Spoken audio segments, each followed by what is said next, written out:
आज हम कहानी सुनेंगे एक बंदर और मगरमच्छ की। एक बहुत घना जंगल था। उसमें सभी जानवर एक दूसरे के साथ बहुत प्यार से रहते थे। उस जंगल में एक बड़ा तालाब भी था जिसमें एक मगरमच्छ रहता था। तालाब के चारों ओर बहुत सारे फलों के पेड़ लगे हुए थे।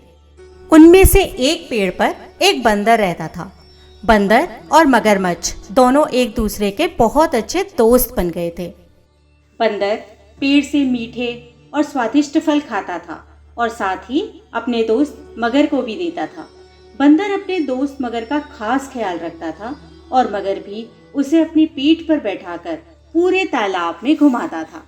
इसी प्रकार दिन निकलते रहे और दोनों की दोस्ती और गहरी होती रही। बंदर जो फल मगरमच्छ को देता था, मगरमच्छ उसमें से कुछ फल अपनी पत्नी को खिलाता था। दोनों बड़े ही चाव से उन फलों को खाते थे।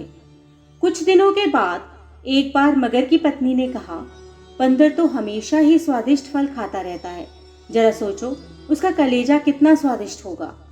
वह मगर से जिद करने लगी कि उसे बंदर का कलेजा खाना है।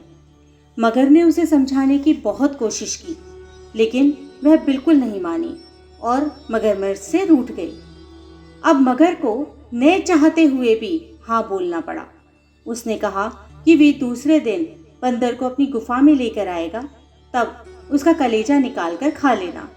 उसके बाद मगर की पत्नी मान गई। हर दिन की तरह स्वादिष्ट फलों के साथ बंदर मगर का इंतजार कर रहा था। कुछ ही देर में मगर वहां आ गया और दोनों ने मिलकर खूब फल खाए।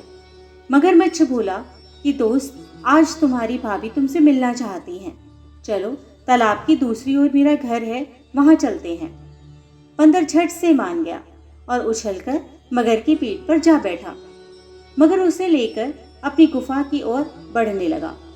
जैसे ही दोनों तालाब के पास पहुंचे, मगर ने कहा, मित्र, आज तुम्हारी भाभी की इच्छा है कि वे तुम्हारा कलेजा खाए। ऐसा कहकर उसने पूरी बात बता दी। बात सुनकर बंदर कुछ सोचने लगा और बोला, मित्र, तुमने मुझे यह पहले क्यों नहीं बताया? मगर ने पूछा, क्यों, क्या हो गया? बंदर बोला कि मैं अपना कलेजा तो अपने पेड़ पर ही रखता हूँ। तुम मुझे वापस ले चलो, मैं अपना कलेजा साथ में ले आऊंगा। मगर बंदर की बातों में आ गया और वापस किनारे पर आ गया। वे दोनों जैसे ही किनारे पर पहुंचे, बंदर झट से पेड़ पर चढ़ गया और बोला, मूर्ख, तुझे पता नहीं है कि कलेजा हमारे अंदर ही होता है। मैं हमेशा ही तुम्हारा भला सोचता रहा और तुम मुझे ही खाने चले थे। कैसी मित्रता है यह तुम्हारी? जाओ यहाँ से। मगर अपनी करनी पर बहुत शर्मिंदा हुआ और उसने बंदर से माफ़ी मांगी, लेकिन बंदर अब उसकी बातों में आने वाला नहीं था और उन दोनों की दोस्ती वहीं पर ख़त्म हो गई।